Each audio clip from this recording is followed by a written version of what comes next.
Hi, not all those who wander are lost. Today is 8th of June 2021. Let us have a quick discussion of all these important topics. Rapid GK yesterday questions के answers हैं. According to Buddhist traditions, Channa was the charioteer of Buddha. Orissa का है ये Ghumura dance. एक घूमर भी होता है. Ghoomar dance is from Rajasthan. Nuakhai festival है उड़ीसा का.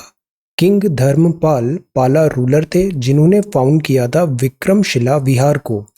1948 में British scientist sir Hermann Bondi, Thomas Gold and sir Fred Hoyle, इन तीनों ने मिलकर प्रपोज किया था this steady state theory of universe. जैसे कि यूनिवर्स जैसा है हमेशा से वैसा ही बना हुआ है. एक दूसरी थ्योरी है बिग बैंग, कि एक स्मॉल डॉट था, बैंग हुआ और फिर यूनिवर्स एक्सपैंड हो रहा है.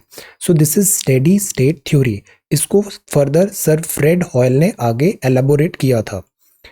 राजस्थान का 60% total area this Thar desert है. थार डेजर्ट फ्रैक्शन 60% कंट्रीब्यूट करता है. So these are answers of yesterday's questions. आज के सवाल है Panthi. Panthi is a famous folk dance of which Indian state? Mathura city lies along the banks of which river?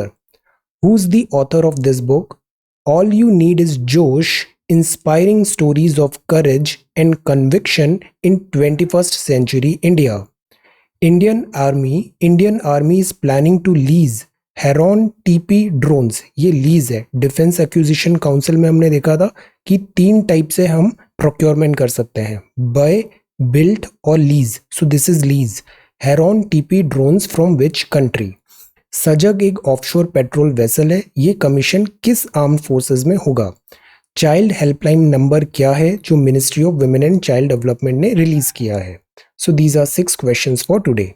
आज की vocabulary है कैंडर, मतलब quality of being honest, honest and straightforward. Instigate का मतलब होता है उकसाना, प्रोवोक और स्टिर अप. एलाक्रिटी मतलब लाइवलीनेस एंड एगरनेस. सेरेंडिपिटी मतलब होता है good luck, making unexpected and fortunate discoveries. Edict, जैसे अशोकन एडिक्ट है, फॉर्मल या ऑथोरिटेटिव प्रोक्लेमेशन है ये.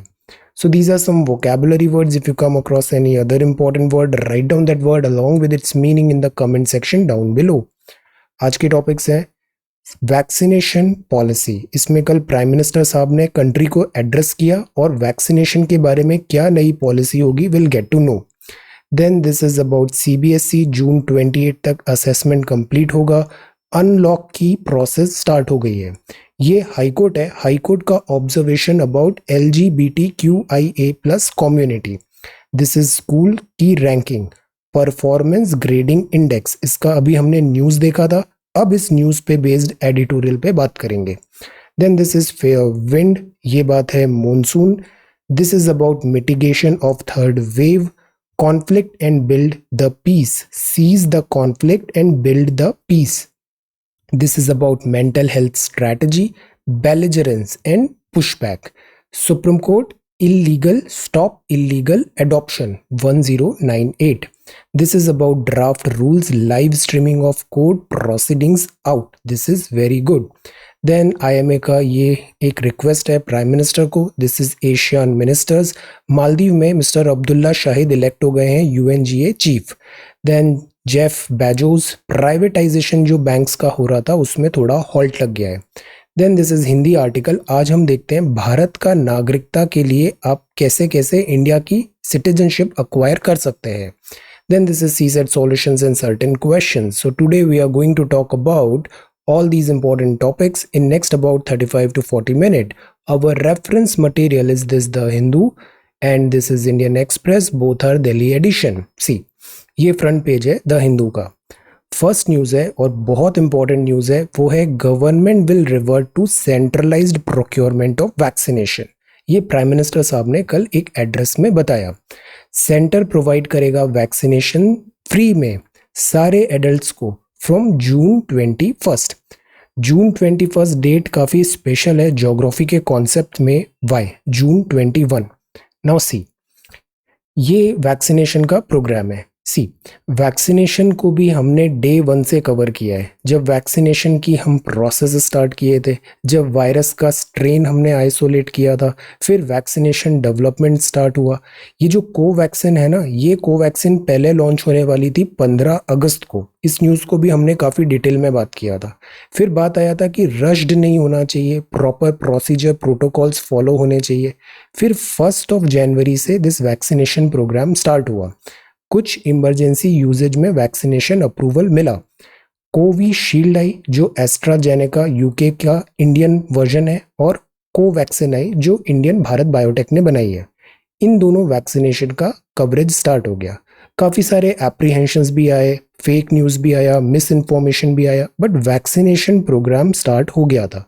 और ये ज़रूरी था because vaccination is the only solution जो हमारे पास है to battle with covid.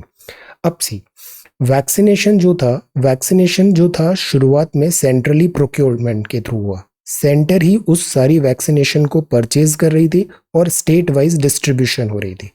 Vaccination की जो बेस्ट प्रैक्टिसेस होती है वो ये होती है कि सबसे पहले जो फ्रंटलाइन स्टाफ है, जो हाई रिस्क ग्रुप है, जो एसेंशियल सर्विसेज प्रोवाइड करते हैं, उनको सबसे पहले वैक्सीनेशन दो। बिकॉज अगर इमीडिएट कोविड की वेव आती तो एटलीस्ट वर्किंग हैंड तो स्टॉप नहीं होते जो हमें सर्विसेज प्रोवाइड कर रहे हैं, जैसे डॉक्टर्स, नर्सेज या फिर एसेंशियल सर्विसेज। तो सबसे पहले वैक्सीनेशन इनको दिया गया। It's a good strategy. Second vaccination दिया गया जो बुजुर्ग हैं या जिनको कोमॉर्बिडिटी है, बिकॉज उनके अंदर इम्यूनिटी कम होती है, उनको ज़्यादा ज़रूरत है वैक्सीनेशन की। और लास्ट वेव का जो ट्रेंड था उसमें हमने यही देखा था यूरोप, इटली, अमेरिका में कि जो एल्डर्स हैं वो ज़्यादा इम्पैक्ट हो रहे हैं कोविड-19 से। तो 60 प्लस वालों के लिए वैक्सीनेशन ओपन हुआ, बाद में 45 प्लस के लिए भी ओपन हुआ। तो ग्रेजुअली जैसे जैसे वैक्सीनेशन की अवेलेबिलिटी बढ़ी, प्रोडक्शन बढ़ा, ये वैक्सीनेशन स्टार्ट हुआ। प्रॉब्लम क्या आई? सबसे बड़ी जो प्रॉब्लम आती है ना वो आती है फेक न्यूज़ की। तभी हम इतना वोकल और अगेंस्ट होते हैं, क्रिटिकल होते हैं फेक न्यूज़ के। फेक न्यूज़ और मिस इन्फॉर्मेशन। एक और प्रॉब्लम आती है सूडो साइंस की। दूसरी तीसरी प्रॉब्लम आती है कि हर कोई अपने आप को डॉक्टर समझता है, एक्सपर्ट समझता है। हम भरोसा नहीं करते प्रोसीजर्स पे, डॉक्टर्स की एडवाइस पे, इंस्टीट्यूशंस पे। This creates a big problem. तो वैक्सीनेशन बाद में जब सेकेंड वेव भी आने लग गई तो वैक्सीनेशन को डिसेंट्रलाइज करने की डिमांड हुई। स्टेट्स ने अपनी अपनी डिमांड की। सम स्टेट्स सेड कि they themselves want to run this vaccination programme, but ये चीज़ ना वर्कआउट नहीं होती है। इस बात को भी if you remember last 5-10 days से हम कंटिन्यूसली सेइंग कि वैक्सीनेशन सेंट्रलाइज्ड होना ही ज़रूरी है, बिकॉज हर स्टेट बराबर नहीं है। Every state is not equal. Jammu and Kashmir को आप तमिलनाडु से कंपेयर नहीं कर सकते। सो the point is centralised vaccination is the best strategy. अगर बाहर किसी से फाइजर, मॉडर्ना से डील करके वैक्सीनेशन बुलाना है तो सेंट्रलाइज्ड होना ही जरूरी है, और फिर सेंटर उसे इक्विटी के साथ सारे स्टेट्स को डिस्ट्रीब्यूट करे। इससे क्या होता है? स्ट्रीमलाइन होती है प्रोसेस। इससे क्या होता है? क्विक होता है दिस एडॉप्शन। जो मैसेजिंग होती है वो काफ़ी क्विक होती है। तो these are some lessons as an administrator, policy maker, these are some lessons.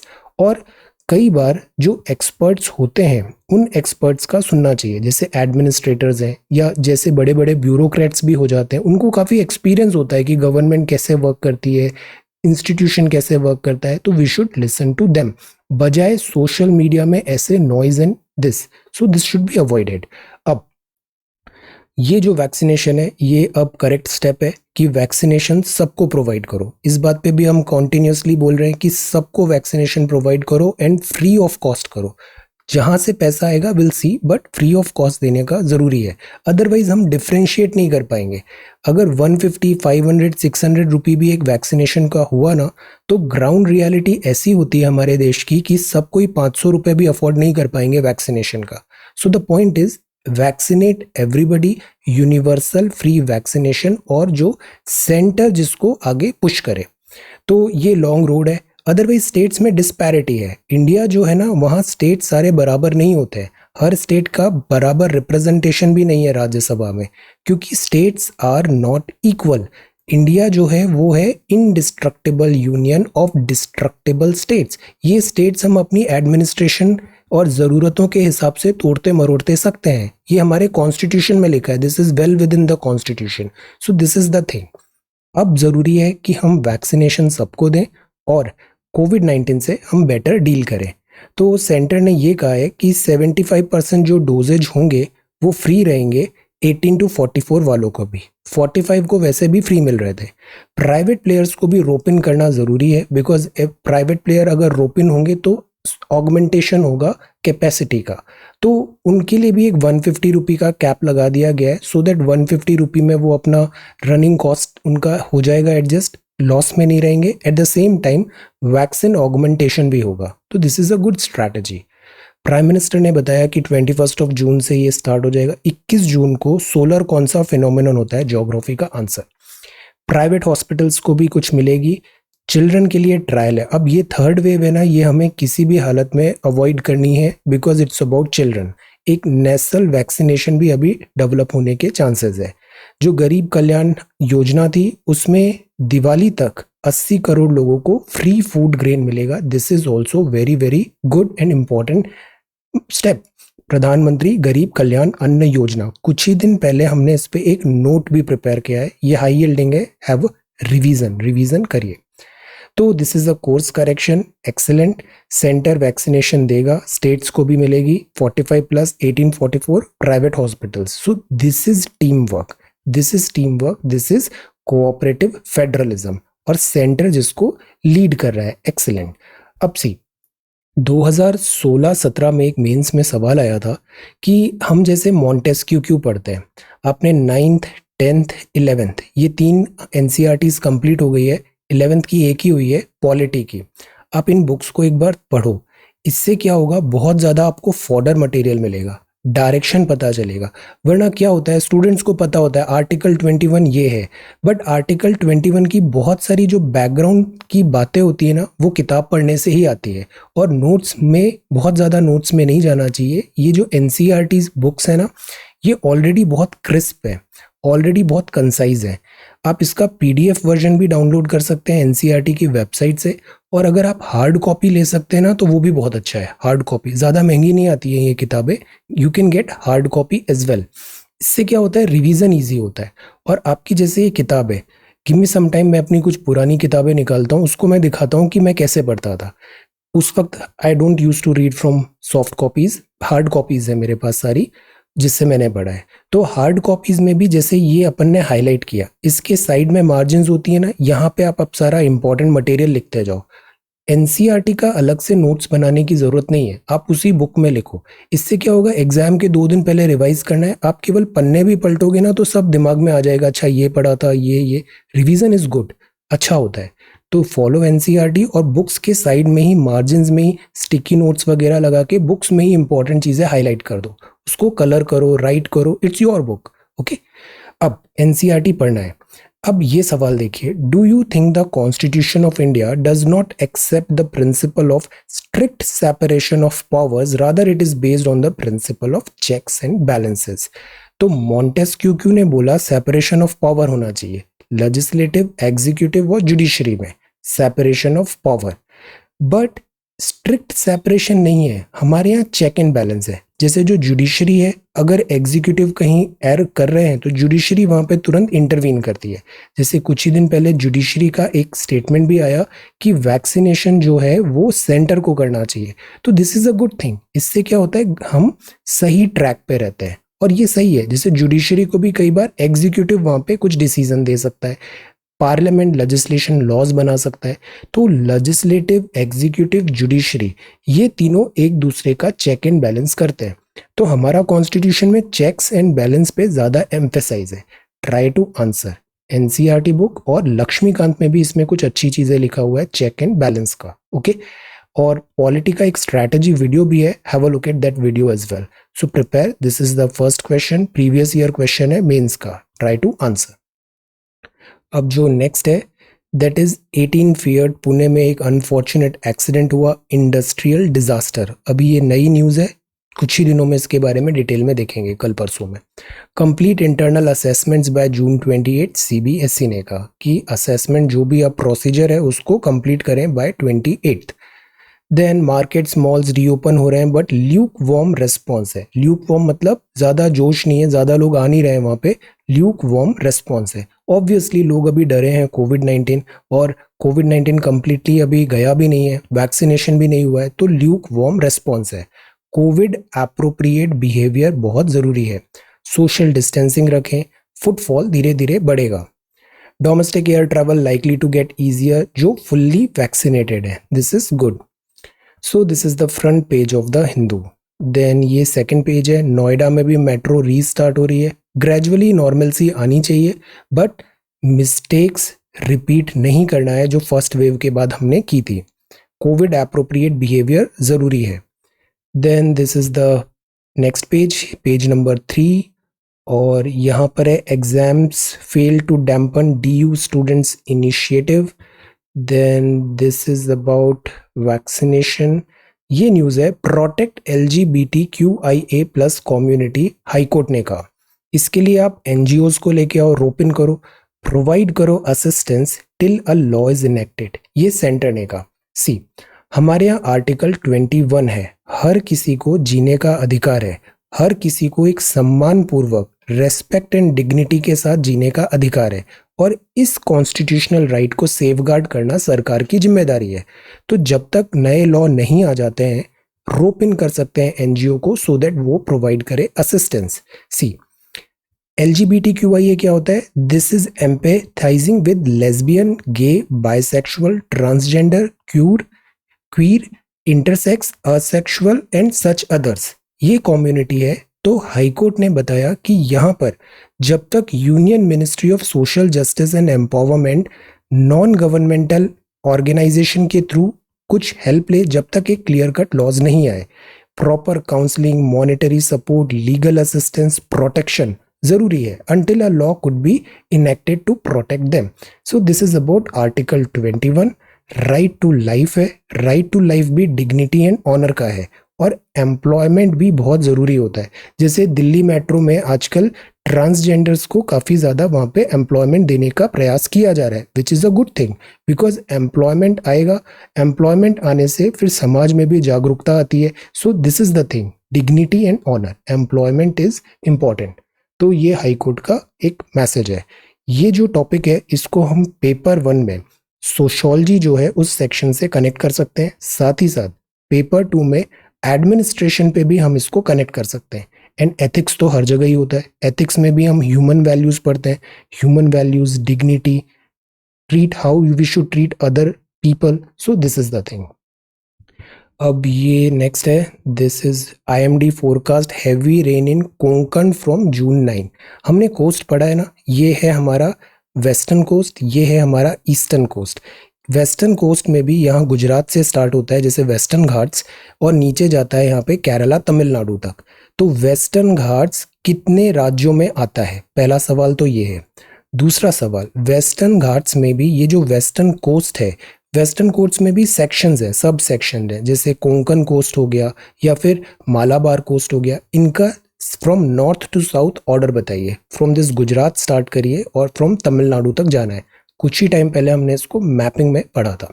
So this is Konkan coast. ये देन महाराष्ट्र, और दिस इज अबाउट एडिटोरियल। अब सी, ये स्ट्रैटेजी अच्छा होता है कि पहले जिस दिन न्यूज़ आया उस दिन आप देखो कि ये क्या है, परफॉर्मेंस ग्रेडिंग इंडेक्स। कल ही परसों इसको देखा हमने, PGI। अभी इस पे ओपिनियन नहीं बनाना है, let's wait for a couple of days. इस पे एडिटोरियल आता है। एडिटोरियल में कल ही हमने देखा था, एडिटोरियल में वो एक इंसाइट्स भी देने की कोशिश करते हैं डिटेल में। न्यूज़ में तो एज इट इज़ इंफॉर्मेशन आता है, एडिटोरियल में इंसाइट्स आते हैं। तो we should wait for editorial. अब सी, स्कूल की रैंक्स, हाई परफॉर्मिंग स्टेट्स हैं with good schools can nudge others if they have the political will. Nudge मतलब उकसा रहे, उन्हें भी, उनको प्रोत्साहन दे रहे हैं टू पॉलिटिकल विल भी हो तो आप भी अच्छा कर सकते हो good schools, high performing states की तरह। तो एजुकेशन जो है, education is a very important subject. जैसे हेल्थ है, हेल्थ स्टेट लिस्ट में, एजुकेशन कॉन्करेंट लिस्ट में।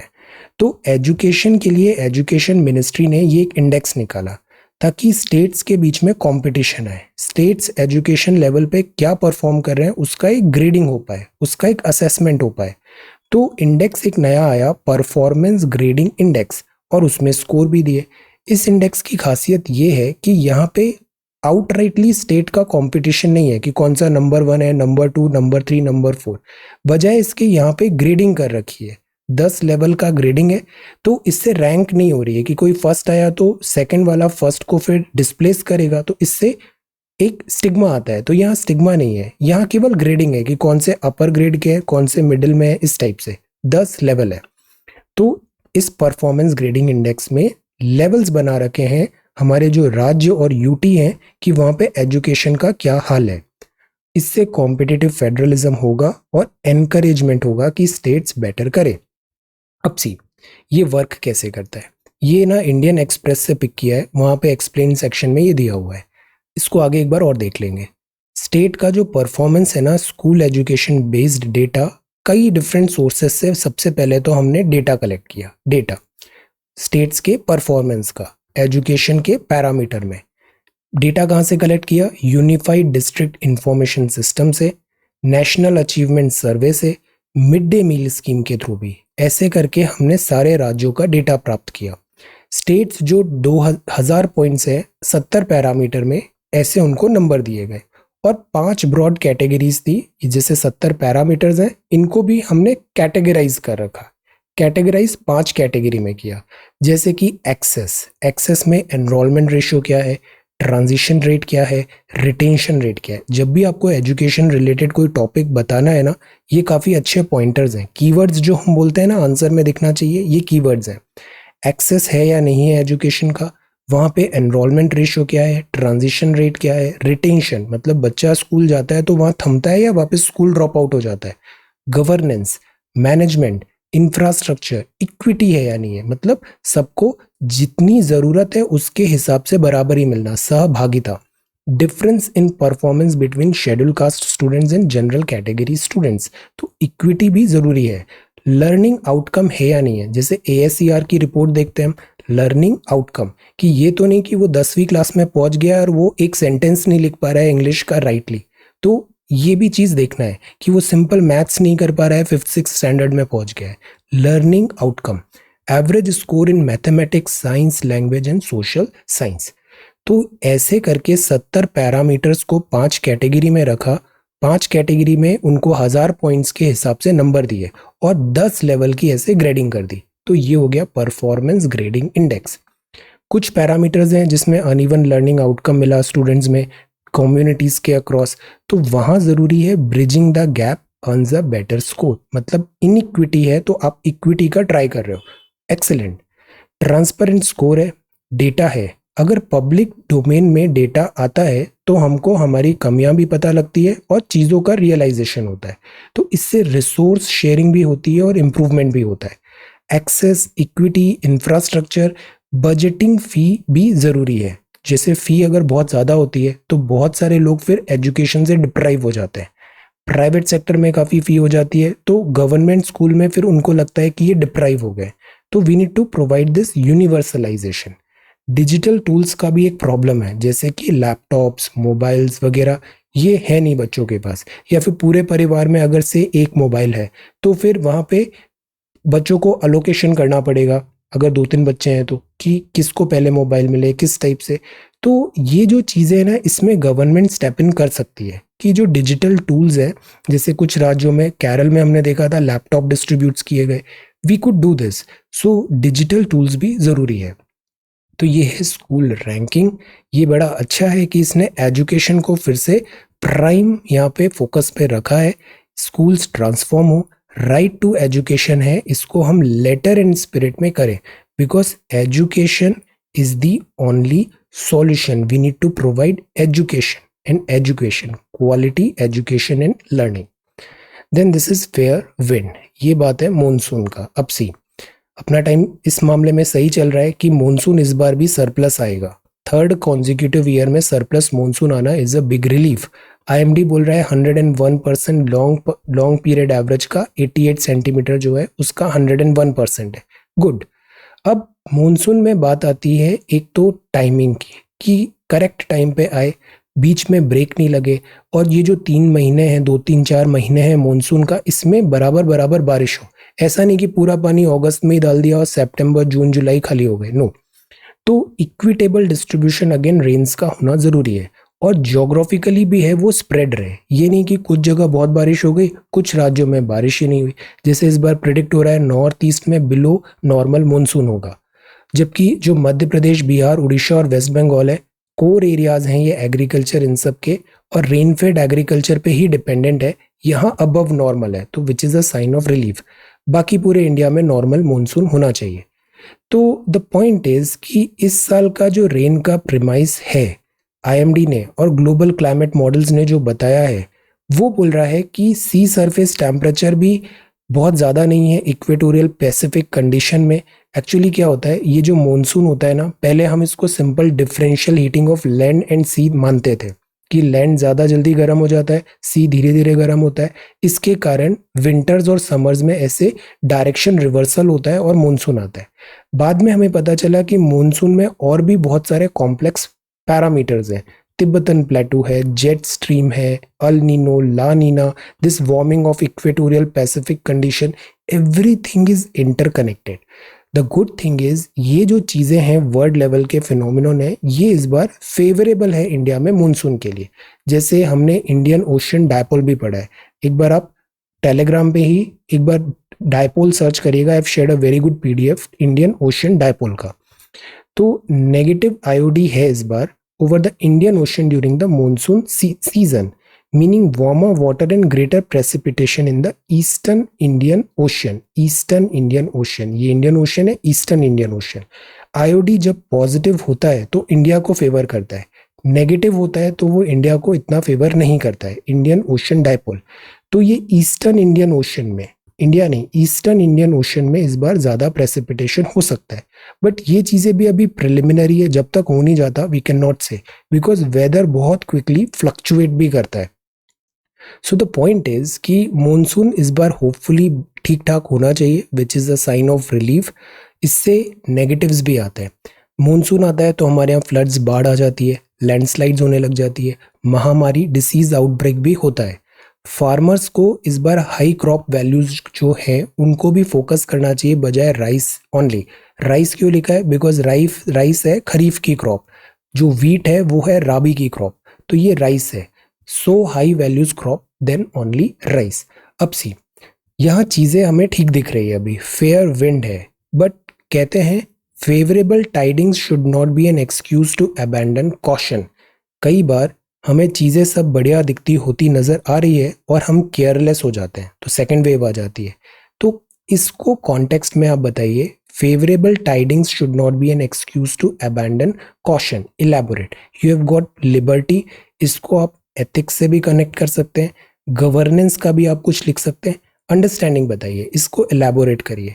Favourable tidings should not be an excuse to abandon caution. Okay, now ये नेक्स्ट है, this is about connecting the dots to mitigate a third wave. अब ये फिर से discussion start हो गए हैं कि थर्ड वेव अगर आएगी तो इसको मिटिगेट कैसे करें।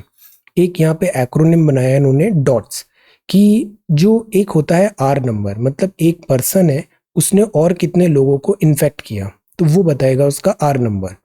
Reproduction number, average number of new infection arising from one infected individual. Long time back, some months back, एक मैंने कोविड-19 का वोकैबुलरी करके एक पीडीएफ शेयर किया था, हैव अ लुक टेलीग्राम में, वोकैबुलरी ऑफ दिस कोविड-19। ये डिजास्टर चैप्टर में भी हमने डिस्कस किया था, ज्योग्राफी का, इंडियन ज्योग्राफी का लास्ट चैप्टर। तो कोविड-19 उसमें बहुत सारी वोकैबुलरी है, आरटीपीसीआर क्या होता है, आर नॉट नंबर क्या होता है, एटसेट्रा, हैव अ लुक। अब ये जो डॉट्स है ना, डॉट्स क्या है, ड्यूरेशन, अपॉर्चुनिटी, ट्रांसमिशन, ससेप्टेबिलिटी। कोविड-19 का ये जो डॉट्स है ये डिसाइड करेगा इसका इम्पैक्ट कितना आता है और थर्ड वेव कब और कैसे आती है। थर्ड वेव कोई गारंटी भी नहीं है, हो सकता है आए भी नहीं। अगर हम कोविड-19 अप्रोप्रिएट वैक्सीनेशन भी लगाएं, बिहेवियर भी हम वेल बिहेव्ड रहें, तो हो सकता है we could dodge the bullet. Vaccine covid appropriate behaviour is the requirement. बाकी रेगुलर टॉक से ज़्यादा इस पे डील नहीं करना है अपने को। Then cease the conflict, build the peace. यहाँ बात है इजराइल एंड जो फलस्तीन है। The point is who are paying the price of this conflict, these people are paying the price of this conflict. तो the point is peace is necessary और peace को build करे, एक रिस्टोरेशन करे, solution find करे, this fighting में कुछ नहीं रखा है. Then this is towards a stronger mental health strategy. इसमें हमें बस इंडिया का कॉन्टेक्स्ट याद रखना है कि हमें 2 स्टेट थ्योरी हम बनाते हैं, पैलेस्टीन होना चाहिए, इजराइल भी होना चाहिए. Towards a stronger mental health strategy. See mental health strategy, physical health ज़रूरी है, साथ ही साथ ज़रूरी है मेंटल हेल्थ, तो इसको भी आप इग्नोर मत करिए. Mental health strategy more needs to be done in India in the context of this. सबसे बड़ा तो हमें ये जो स्टिग्मा आता है ना मेंटल हेल्थ से, इसको दूर करने की ज़रूरत है. किसी को मलेरिया हो गया, किसी को कुछ ऐसी डिसीज़ हो गया, इंजरी हो गई, तो वो बड़े प्राउडली प्लास्टर लगाएगा कि देखो मुझे इंजरी हो गई, सब उसको अच्छे से ट्रीट करेंगे. बट जहाँ हम देखते हैं कि वो मेंटल कुछ इलनेस है उसमें, या फिर वो डिप्रेशन आ रहा है, इमोशनल टर्मोइल है, इस टाइप की चीज़ है, अचानक से हमारी सोसाइटी का देखने का नज़रिया ही बदल जाता है. इस नज़रिए को चेंज करना ज़रूरी है कि ये जो स्टिग्मा लगा रखा है, टैबू लगा रखा है, इस चीज़ को बदलना ज़रूरी है. It's just a normal thing, एक हेल्थ का इशू है, थोड़ा सा ध्यान रखते ही ये चीज़ ठीक भी हो जाती है, no big deal. Mental illness है ना, इसके बहुत सारे फॉर्म्स भी हो सकते हैं. जैसे कुछ लोगों में एंजाइटी हो जाती है कि अचानक पब्लिक स्पीकिंग के लिए उन्हें स्टेज पे खड़ा कर दो और एक स्पीच बोलने को बोल दो, वो अचानक बहुत एंजाइटी फील करने लग जाते हैं. एंजाइटी डिसऑर्डर होता है. कुछ लोगों में साइकोटिक डिसऑर्डर होता है. वैसे तो हम सभी कुछ ना कुछ साइको होते ही है. मूड डिसऑर्डर्स होता है, सब्सटेंस यूज डिसऑर्डर हो जाता है, पर्सनैलिटी डिसऑर्डर होता है, कुछ लोगों में ईटिंग डिसऑर्डर्स आ जाता है. तो what are these are some sort of mental illnesses and they are completely normal thing. छुपाना नहीं है, इसको क्योर करना है. Eating disorders like thing. Families इसमें बड़ा इंपॉर्टेंट रोल प्ले कर सकती है. फ्रेंड्स इसमें बहुत इंपॉर्टेंट रोल प्ले करते हैं. कई बार फैमिलीज से ज़्यादा कंफर्टेबल हम फ्रेंड्स के साथ होते हैं. Communities as a community, media इसको नॉर्मलाइज करे, टेक्नोलॉजी यूज़ करे, जैसे आजकल गैजेट्स वगैरह भी आ रहे हैं जो काफ़ी हेल्प करते हैं. सेलिब्रिटीज़ इसके बारे में बात करें, नॉर्मलाइज करें. स्कूल्स इसमें हेल्प दे सकते हैं. क्राउड सोर्स हम क्यों ना करें आइडियाज़ को. क्राउड में बड़ी ताकत होती है, सब अपने अपने आइडियाज़ दे रहे हैं और इससे एक इनोवेशन आ सकता है. एक और इम्पॉर्टेंट बात है, ये जो बुलिंग का कल्चर है ना, ये ना तो सहने का ना अलाउ करने का. नो टू बुलिंग, से नो टू बुलिंग. एंड दूसरी इंपॉर्टेंट चीज है, if you don't know something, don't जज that thing.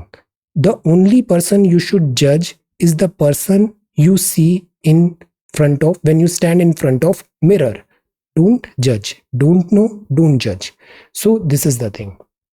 Then this is बेलिजरेंस and pushback. ये बड़ा न्यू डेवलपमेंट हो रहा है क्वाड के रिलेटेड. क्वाड क्या होता है? क्वाड होता है ये इंडिया, ऑस्ट्रेलिया, जापान और America. Australia, India, Japan and the United States of America. Quad का कॉन्सेप्ट आया था शिंजो आबे ने, former prime minister of Japan. Quadrilateral, Asian arc of democracy, अपसी.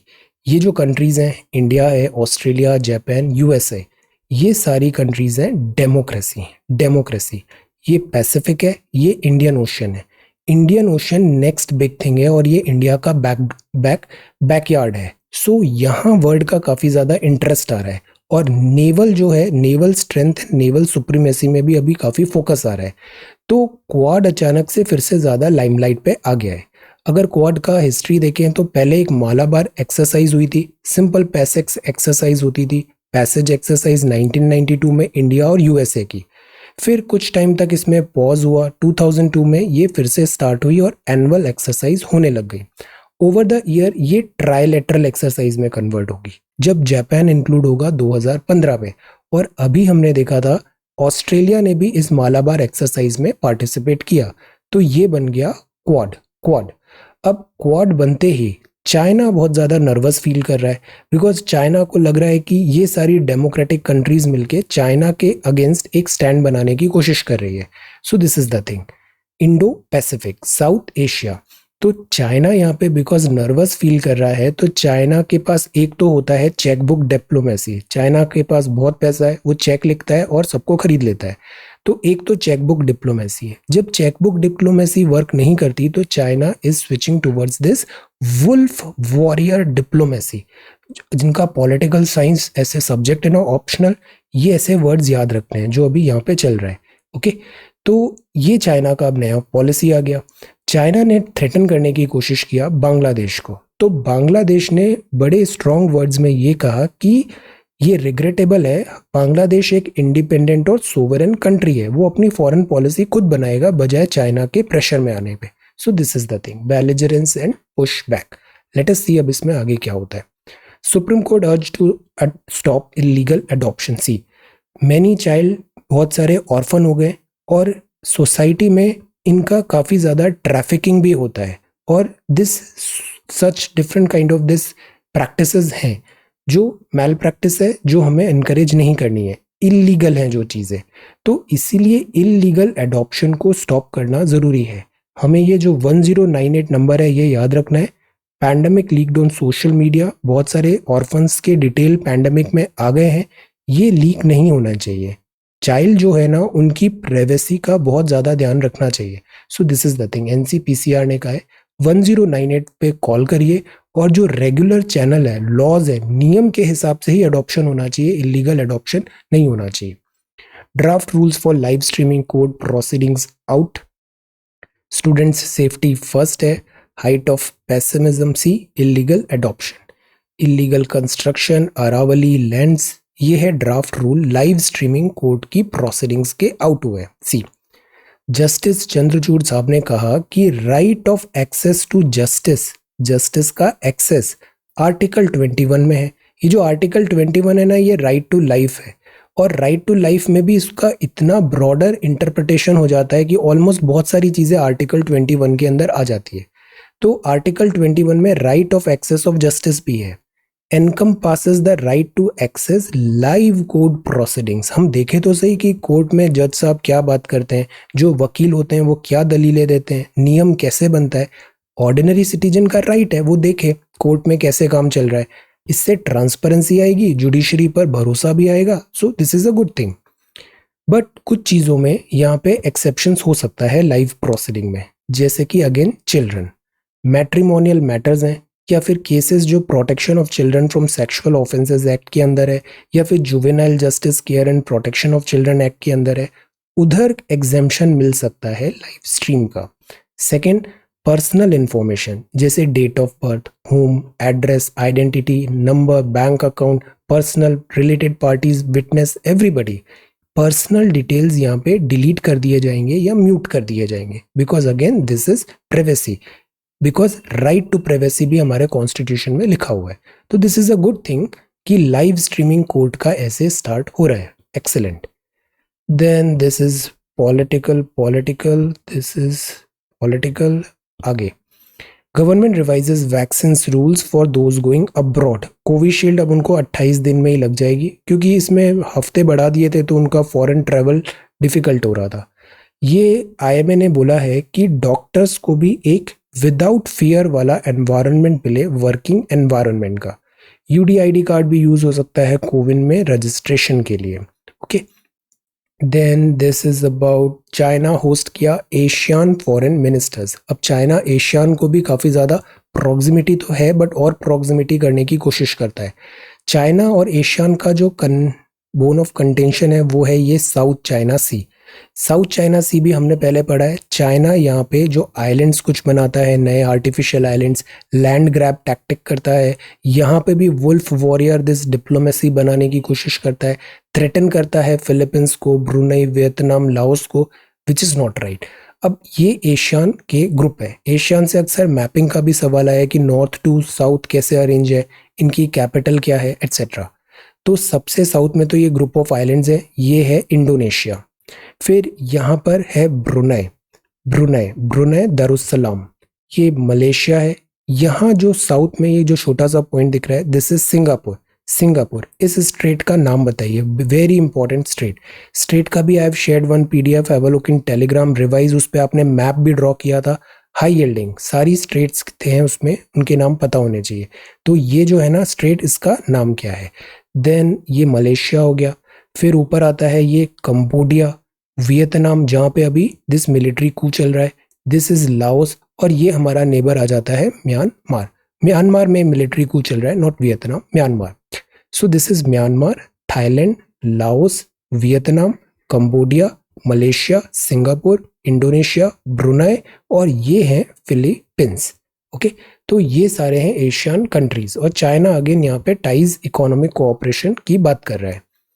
Peru में प्रेसिडेंशियल पोल है। ये बड़ा अनफॉर्चुनेट एक एक्सीडेंट हो गया पाकिस्तान में, रेस्क्यू मिशन चल रहा है। We lost 43 innocent lives, this is devastating pile up.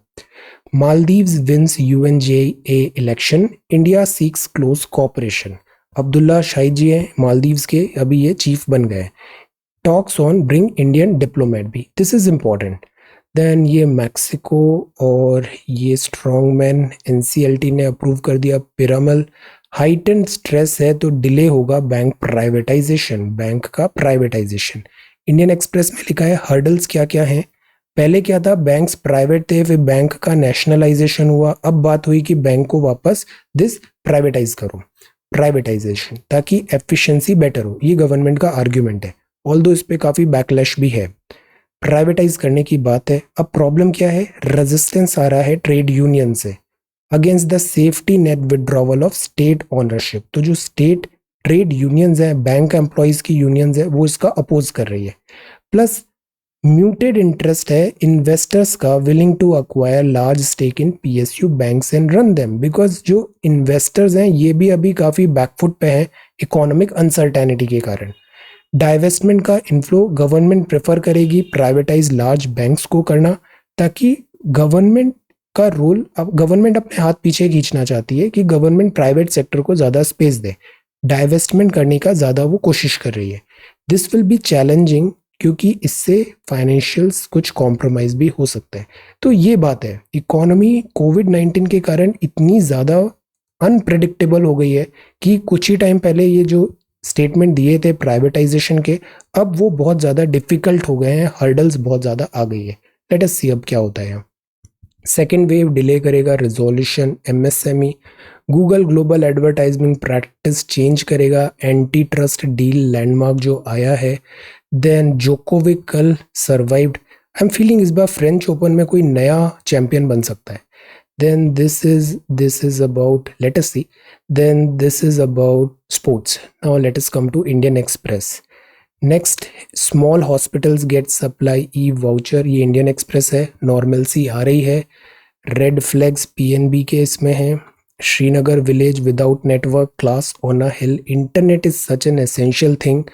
The second shot vaccine का अभी हम कोर्स करेक्शन कर रहे हैं, वैक्सीन डिलीवरी का। अंडर क्लाउड है poll finance scandal, the pull out, ये बात है फ्रेंच ओपन से जो फेडरर ने पुल आउट किया। Then this is about restriction नए पेंशन रूल में कि अगर रिटायर्ड होने के बाद कोई पर्सन बुक्स में एंटी इंडिया कुछ बातें लिखेगा तो उनकी पेंशन स्टॉप कर दी जाएगी। नॉट बाय ब्लड और लॉ अलोन कोविड ऑर्फन्स हैं, हमें ज़रूरत है एक सिस्टमैटिक लीगलाइज्ड वे में यहाँ पे अडॉप्शन को बढ़ाए, इलीगल नहीं हो। ये G7 अपॉर्चुनिटीज़ हैं दिल्ली।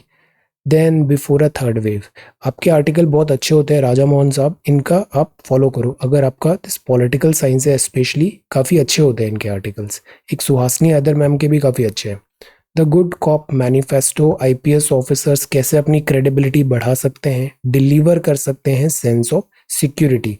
पुलिस जो होता है ना, ये मूवीज में जैसा मसाला दिखाते हैं ऐसा एक्चुअल में होता नहीं है। पुलिसिंग की जो जॉब है काफ़ी रेस्पॉन्सिबल रूल बुक के हिसाब से चलने की जॉब है। And police is for people, police is for people, people है तो पुलिस है, it's not the other way around. The good cop manifesto. Then relations with China at a cross road, ये जयशंकर साहब ने बताया यहाँ पे। Then external environment, India USA के साथ कोऑपरेशन बढ़ेगा। अल्जाइमर की एक नई मेडिसिन है, इसको US FDA ने अप्रूवल दे दिया है। बेजोस ब्लू ओरिजिन चीफ है, जैसे टेस्ला का है ना दिस एलोन मस्क का, तो वैसे ही टेस्ला कार है दिस स्पेस प्रोग्राम जो है, तो बेजोस का है ये ब्लू ओरिजिन। बेजोस मतलब अमेजोन वाला, तो ये अभी जुलाई में स्पेस अब्रॉड जाएंगे, space abroad. Then this is 50, this is Israel और इंडियन सीधा इकोनॉमी, अभी सेंटिमेंट्स डाउन है। लायंस और टाइगर्स को भी रिस्क है कोरोना वायरस का। ये वो आर्टिकल है, performance grading index, states in school education, step in right direction. Then privatisation state own होना चाहिए, Franklin Templeton. So this is sports और ये द इंडियन एक्सप्रेस है। हिंदी में हम देखते हैं भारतीय नागरिकता का अर्जन कैसे मिलती है और निर्धारण। तो इंडिया में जो सिटीजनशिप है उसके 4 तरीके हैं, जन्म, जन्म से, वंशानुगत, वंशानुगत, पंजीकरण और या देशीयकरण, नेचुरलाइजेशन। नागरिकता अधिनियम है 1955 के तहत सूचीबद्ध किया गया है। तो कॉन्स्टिट्यूशन में कुछ बातें होती है जैसे 5 to 11 लिखा हुआ है सिटीजनशिप एंड ऑल, बट जो फाइन डिटेल्स होते हैं ना वो आते हैं बाय सम लॉ।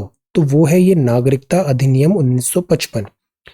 तो एक होता है, इसमें हम 2 के बारे में बात करते हैं, पंजीकरण और देशीयकरण। जन्म मतलब इंडिया में जन्म लिया, फिर रजिस्ट्रेशन ऐसे करके। वंशानुगत मतलब आप डिसेंट है, पेरेंट्स।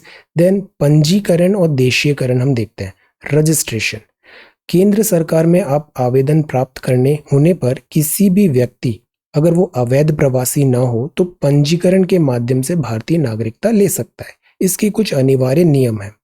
भारतीय मूल का व्यक्ति है जो नागरिकता प्राप्त करने हेतु आवेदन करने से ठीक पहले 7 वर्ष तक भारत में रह चुका हो तो वो अप्लाई करेगा और उसका रजिस्ट्रेशन हो जाएगा।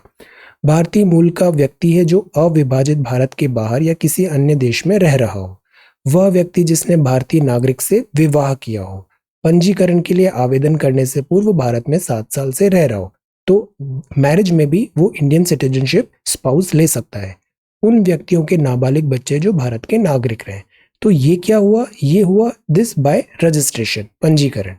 एक होता है नेचुरलाइजेशन, मतलब कोई व्यक्ति देशीयकरण के माध्यम से भारतीय नागरिकता प्राप्त कर सकता है अगर वो भारत में 12 वर्षों आवेदन की तिथि के पहले के 12 महीने और कुल मिला के 11 वर्ष ऐसे करके 12 ईयर्स तक अगर वो भारत में रह रहा है तो नागरिकता अधिनियम की 3री अनुसूची में उसको नेचुरलाइजेशन के थ्रू इंडियन सिटीजनशिप मिलने का चांस है। अब ये जो नेचुरलाइजेशन का क्राइटेरिया है, जैसे 4 क्राइटेरिया थे ना, तो जो नेचुरलाइजेशन का जो क्राइटेरिया है ये अभी काफी न्यूज में आया था सिटीजनशिप अमेंडमेंट एक्ट 2019 के बाद, CAA।